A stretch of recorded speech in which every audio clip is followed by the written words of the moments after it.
মুছলমান নহলে অসম অচল হৈ পৰিব মুছলমান কৰ্মী যত আছে তাত কাম বন্ধ কৰি দিয়ক একেবাৰে অচল হৈ পৰিব উজনি অসম অচল হৈ পৰিব গুৱাহাটী অচল হৈ পৰিব ঈদৰ দুদিন বন্ধত গুটে অসমখন খালি হৈ যায় মুছলমান যদি নাথাকে তেনেহলে অসমৰ অৰ্থনীতি নাথাকিব মুছলমান যদি নাথাকে বজাৰ সমাৰ একো নাথাকিব মুছলমান যদি নাথাকে তেনেহলে অসমত একোৱে নচলিব মুছলমানে সকলোবোৰ এই বিষয়ে মন্তব্য কৰিছে বৰ্তমান সময়ত খেউতিয়া বিশেষ খবৰ এই মুহূৰ্তত আমি লৈ আহিব বিচাৰিছো মুছলমানক লৈ বিশেষ প্ৰতিক্ৰিয়া আৰম্ভ হৈছে এডিএফৰ প্ৰাক্তন বিধায়কৰ এবাৰ ভয়ংকৰ ভাষ্য দেখা পোৱা গৈছে অসমৰ উপাৰ্জন হেনু মুছলমান নহলে বন্ধ হৈ যাব সমগ্ৰ অসম অচল হৈ যাব যদি মুছলমান নাথাকে মন্তব্য কৰিছে এডিএফৰ প্ৰাক্তন বিধায়ক ৰসুল হকে ভয়ংকৰ ভাষ্য তেওঁৰ উজনিকে ধৰি গুৱাহাটী মহানগৰী অচল হৈ পৰিব বুলি তেওঁ মন্তব্য কৰিছে তেওঁ কলে অসমত একোৱে নচলিব যদি মুছলমান নাথাকে ঈদৰ মাত্ৰ দুদিন বন্ধত সমগ্ৰ অসম জনশূন্য হৈ পৰে এইটোৱে প্ৰমাণিত হয় যে মুছলমান কিমান আছে অসমত মুছলমান নহলে অসমত মানুহেই নোহোৱা হৈ যাব মুছলমান নহলে অসমৰ ৰাস্তা ঘাট বন্ধ হৈ যাব মুছলমান নহলে অসমৰ বেপাৰ বাণিজ্য বন্ধ হৈ যাব অসমৰ অৰ্থনীতি বন্ধ হৈ যাব অসমৰ আমদানি বন্ধ হৈ যাব মুঠৰ ওপৰত সকলো বন্ধ হৈ যাব যদি মুছলমান নাথাকে মুছলমান নহলে অসমৰ অৰ্থনীতি সম্পূৰ্ণৰূপে বন্ধ হৈ যাব এই মন্তব্য কৰিছে এডিএফৰ প্ৰাক্তন বিধায়ক গৰাকীয়ে ৰসুল হকৰ ভয়ংকৰ ভাষ্য এই মুহূৰ্তত পোহৰলৈ আহিছে এডিএফৰ প্ৰাক্তন বিধায়ক ৰসুল হকে মুছলমানক লৈ ভয়ংকৰ ভাষ্য প্ৰদান কৰিছে মুছলমান কৰ্মী যত আছে এসপ্তাহৰ কাৰণে কাম বন্ধ কৰি দিয়ক আৰু তাৰ পৰা চাওক কোম্পানীটো কেনেকৈ চলে সমগ্ৰ অসম অচল হৈ পৰিব যদি মুছলমান নাথাকে আজি মুছলমান বাটে ঘাটে চৌদিশে আছে চাকৰিয়াল মুছলমান আছে ব্যৱসায়ী মুছলমান আছে প্ৰতিটো প্ৰান্তত মুছলমান আছে উজনিকে ধৰি গুৱাহাটী মহানগৰী অচল হৈ পৰিব যদি মুছলমান নাথাকে ঈদৰ মাত্ৰ দুদিন বন্ধত সমগ্ৰ অসম জনশূন্য হৈ পৰে মুছলমান নহলে অসমত মানুহ নোহোৱা হৈ যাব বুলি ক'লে এডিএফৰ প্ৰাক্তন বিধায়ক গৰাকীয়ে অসমৰ অৰ্থনীতি বন্ধ হৈ যাব যদি মুছলমান নাথাকে তেওঁ এই মন্তব্য কৰিছে তেওঁ কৈছে যে অসমত কোনো বেপাৰ বাণিজ্য নাথাকিব যদি মুছলমান নাথাকে অসমৰ আমদানি বন্ধ হৈ যাব যদি মুছলমান নাথাকে মুছলমানে আজি প্ৰায়বোৰ কাম কৰি আছে মুছলমানে সকলো কৰি আছে মুছলমান নহলে অসমৰ অৰ্থনীতি একেবাৰে বন্ধ হৈ যাব এডিএফৰ প্ৰাক্তন বিধায়ক ৰসুল হকে ভয়ংকৰ ভাষ্য প্ৰদান কৰিছে আৰু প্ৰতিক্ৰিয়া প্ৰকাশ কৰিছে মুছলমানক লৈ বৃহৎ প্ৰতিক্ৰিয়া প্ৰকাশ কৰিছে এডিএফৰ প্ৰাক্তন বিধায়ক গৰাকীয়ে এই মুহূৰ্তৰ আটাইতকৈ ডাঙৰ খবৰ আমি জনাই আছো মুছলমানক লৈ ব্যাপক প্ৰতিক্ৰিয়া প্ৰকাশ কৰিছে তেওঁ মুছলমান কৰ্মী যত আছে তাত কাম বন্ধ কৰি দিয়ক আৰু তাৰ পৰা চাওক কেনেকৈ কাম চলে সমগ্ৰ অসম অচল হৈ পৰিব যদি মুছলমান নাথাকে প্ৰাক্তন বিধায়ক গৰাকীয়ে এই মন্তব্য কৰিছে উজনিকে ধৰি গুৱাহাটী মহানগৰী অচল হৈ পৰিব যদি মুছলমান নাথাকে মুছলমানে যদি একো নকৰো বুলি ভাবে তেনেহলে অসমত একো কামেই নহব ঈদৰ মাত্ৰ দুদিন বন্ধত সমগ্ৰ অসম জনশূন্য হৈ পৰে বুলি মন্তব্য কৰিছে এডিএফৰ প্ৰাক্তন বিধায়ক গৰাকীয়ে মুছলমান নহলে অসমত মানুহেই নোহোৱা হৈ যাব তেওঁ বুজাব বিচাৰিছে যে অসমত মুছলমান কিমান আছে অসমৰ অৰ্থনীতি বন্ধ হৈ যাব বুলি কৈছে তেওঁ মুছলমান নহলে অসমৰ বেপাৰ বাণিজ্য বন্ধ হৈ যাব বজাৰ হাট বন্ধ হৈ যাব অসমৰ আমদানি বন্ধ হৈ যাব অসমত ট্ৰান্সপৰ্টেশ্যন বন্ধ হৈ যাব অসমত সকলোবোৰ বন্ধ হৈ যাব মুছলমান নহলে অসমৰ অৰ্থনীতি বন্ধ হৈ যাব বুলি কৈছে তেওঁ মুছলমান নহলে অসমত হাহাকাৰ লাগিব এডিএফৰ প্ৰাক্তন বিধায়ক ৰসুল হকে ভয়ংকৰ ভাষ্য প্ৰদান কৰিছে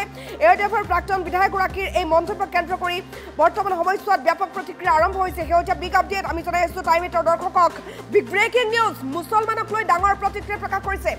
এডিএফৰ প্ৰাক্তন বিধায়ক গৰাকীয়ে সমগ্ৰ অসম মুছলমান নহলে অচল হৈ পৰিব বুলি তেওঁ প্ৰতিক্ৰিয়া ব্যক্ত কৰিছে উজনিকে ধৰি গুৱাহাটী মহানগৰী অচল হৈ পৰিব যদি মুছলমান নাথাকে গুৱাহাটীত একো কামেই নহব যদি মুছলমান নাথাকে মুছলমান আছে বাবে গুৱাহাটীত কাম চলি আছে এই মন্তব্য কৰিছে এডিএফৰ প্ৰাক্তন বিধায়ক গৰাকীয়ে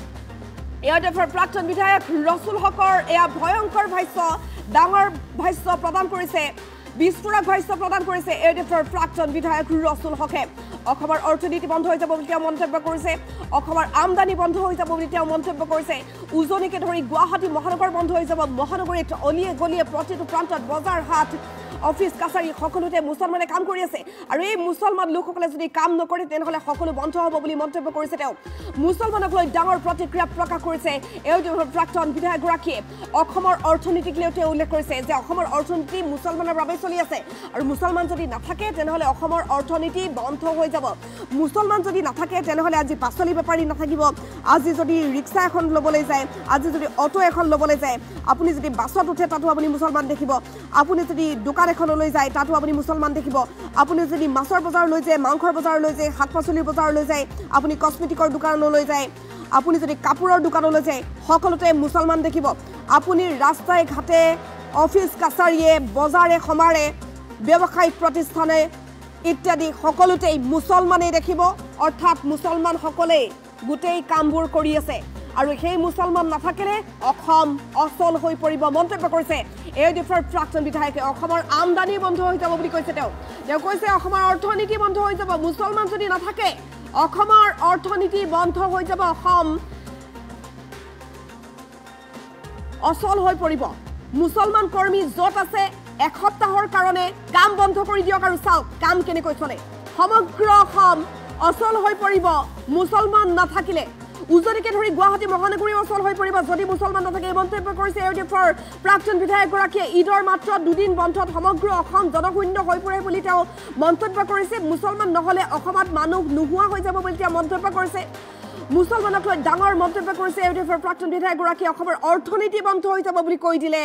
এডিএফৰ প্ৰাক্তন বিধায়ক ৰসুল হকে অসমৰ আমদানি বন্ধ হৈ যাব অসম অচল হৈ পৰিব মুছলমান নহলে অসমৰ অৰ্থনীতি বন্ধ হৈ যাব এডিএফৰ প্ৰাক্তন বিধায়ক ৰসুল হকৰ এয়া ভয়ংকৰ ভাষ্য তেওঁৰ ভাষ্য এই মুহূৰ্তত আমি আগ্ৰহ বিচাৰিছো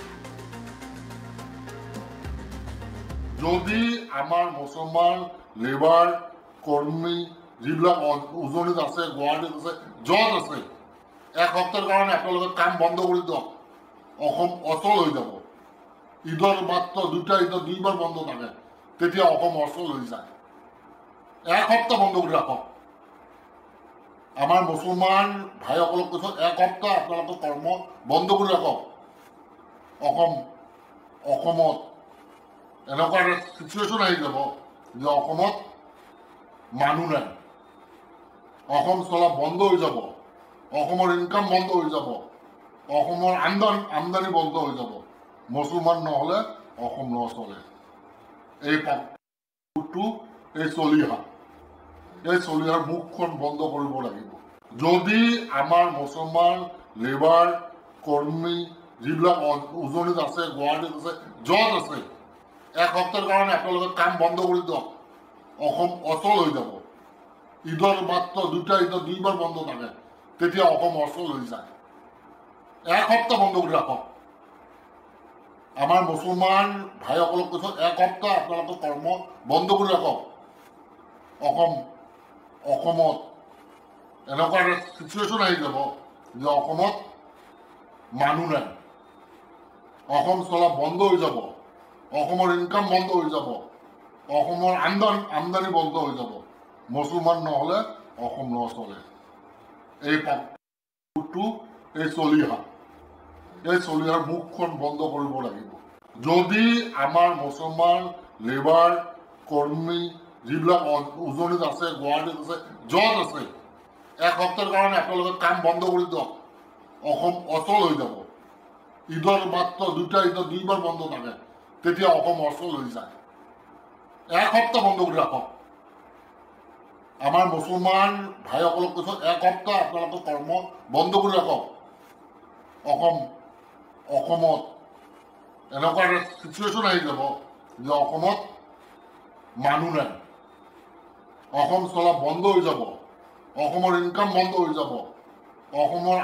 আমদানি বন্ধ হৈ যাব মুছলমান নহ'লে অসম নচলে এই চলিহাৰ মুখখন বন্ধ কৰিব লাগিব যদি আমাৰ মুছলমান লেবাৰ কৰ্মী যিবিলাক উজনিত আছে গুৱাহাটীত আছে য'ত আছে এক সপ্তাহৰ কাৰণে আপোনালোকে কাম বন্ধ কৰি দিয়ক অসম অচল হৈ যাব ঈদৰ মাত্ৰ দুইবাৰ বন্ধ থাকে তেতিয়া অসম অচল হৈ যায় এক সপ্তাহ বন্ধ কৰি ৰাখক আমাৰ মুছলমান ভাইসকলক কৈছোঁ এক সপ্তাহ আপোনালোকে কৰ্ম বন্ধ কৰি ৰাখক অসমত এনেকুৱা এটা চিটুৱেশ্যন আহি যাব যে অসমত মানুহ নাই অসম চলা বন্ধ হৈ যাব অসমৰ ইনকাম বন্ধ হৈ যাব অসমৰ আমদানি বন্ধ হৈ যাব মুছলমান নহ'লে অসম নচলে এই চলিহাৰ মুখখন বন্ধ কৰিব লাগিব যদি আমাৰ মুছলমান লেবাৰ কৰ্মী যিবিলাক উজনিত আছে, গুৱাহাটীত আছে, য'ত আছে, এক সপ্তাহৰ কাৰণে আপোনালোকে কাম বন্ধ কৰি দিয়ক। অসম অচল হৈ যাব। ঈদৰ মাত্ৰ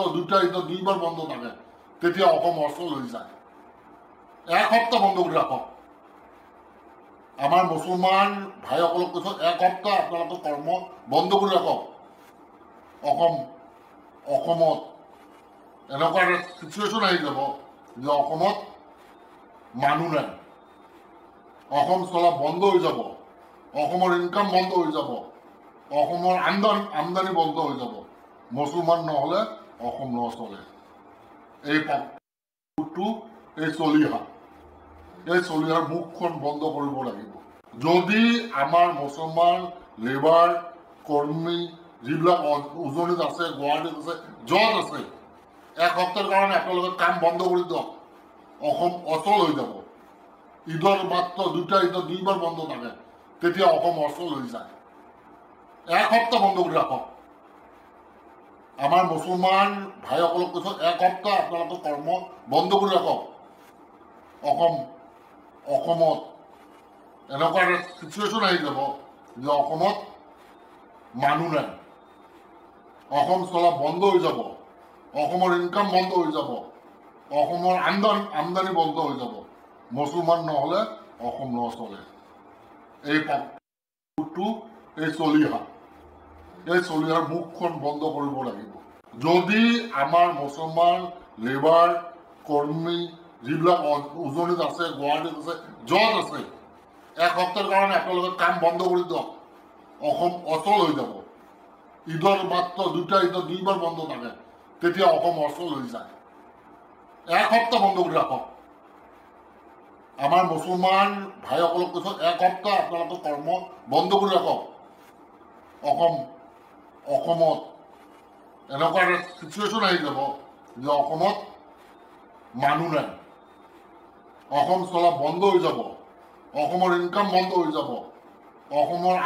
আমদানি বন্ধ হৈ যাব। মুছলমান নহ'লে অসম নচলে। এই চলিহাৰ মুখখন বন্ধ কৰিব লাগিব। যদি আমাৰ মুছলমান লেবাৰ কৰ্মী যিবিলাক উজনিত আছে, গুৱাহাটীত আছে, য'ত আছে, এক সপ্তাহৰ কাৰণে আপোনালোকে কাম বন্ধ কৰি দিয়ক। অসম অচল হৈ যাব। ঈদৰ মাত্ৰ দুইবাৰ বন্ধ থাকে, তেতিয়া অসম অচল হৈ যায়। এক সপ্তাহ বন্ধ কৰি ৰাখক। আমাৰ মুছলমান ভাইসকলক কৈছো, এক সপ্তাহ আপোনালোকে কৰ্ম বন্ধ কৰি ৰাখক। অসমত এনেকুৱা এটা চিটুৱেশ্যন আহি যাব যে অসমত মানুহ নাই, অসম চলা বন্ধ হৈ যাব, অসমৰ ইনকাম বন্ধ হৈ যাব, অসমৰ আমদানি বন্ধ হৈ যাব। মুছলমান নহ'লে অসম নচলে। এই চলিহাৰ মুখখন বন্ধ কৰিব লাগিব। যদি আমাৰ মুছলমান লেবাৰ কৰ্মী যিবিলাক উজনিত আছে, গুৱাহাটীত আছে, য'ত আছে, এক সপ্তাহৰ কাৰণে আপোনালোকে কাম বন্ধ কৰি দিয়ক। অসম অচল হৈ যাব। ঈদৰ মাত্ৰ দুইবাৰ বন্ধ থাকে, তেতিয়া অসম অচল হৈ যায়। এক সপ্তাহ বন্ধ কৰি ৰাখক। আমাৰ মুছলমান ভাইসকলক কৈছো, এক সপ্তাহ আপোনালোকে কৰ্ম বন্ধ কৰি ৰাখক। অসমত এনেকুৱা এটা চিটুৱেশ্যন আহি যাব যে অসমত মানুহ নাই, অসম চলা বন্ধ হৈ যাব, অসমৰ ইনকাম বন্ধ হৈ যাব, অসমৰ আমদানি বন্ধ হৈ যাব। মুছলমান নহ'লে অসম নচলে। এই চলিহাৰ মুখখন বন্ধ কৰিব লাগিব। যদি আমাৰ মুছলমান লেবাৰ কৰ্মী যিবিলাক উজনিত আছে, গুৱাহাটীত আছে, য'ত আছে, এক সপ্তাহৰ কাৰণে আপোনালোকে কাম বন্ধ কৰি দিয়ক। অসম অচল হৈ যাব। ঈদৰ মাত্ৰ দুইবাৰ বন্ধ থাকে, তেতিয়া অসম অচল হৈ যায়। এক সপ্তাহ বন্ধ কৰি ৰাখক। আমাৰ মুছলমান ভাইসকলক কৈছো, এক সপ্তাহ